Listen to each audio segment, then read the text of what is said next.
राज्यातील सर्व महिलांसाठी एकदम आनंदाची बातमी समोर आलेली आहे. व्हिडिओला लाईक करा. सांगतो तुम्हाला सर्व एका मिनिटाचा व्हिडिओ आहे. व्हिडिओ कंटिन्यू शेवटपर्यंत पूर्ण बघा. 1500 रुपये सुरू झाले.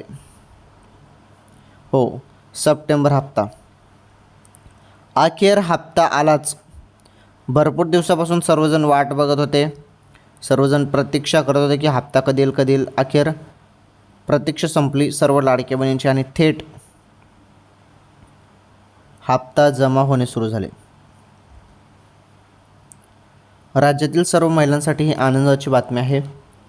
तर बघा, जेव्हा पण हप्ता येतो ना तेव्हा तुम्हाला SMS येतो लाडक्या बहिणींनो. ओके, आता हप्ता जो आहे तो कोणत्या क्षणी तुमच्या खात्यामध्ये जमा होईल, त्यामुळे जास्त वाट बघण्याची गरज नाही. अचानकपणे हप्ता तुमच्या खात्यामध्ये आता जमा केला जाणार आहे. ओके.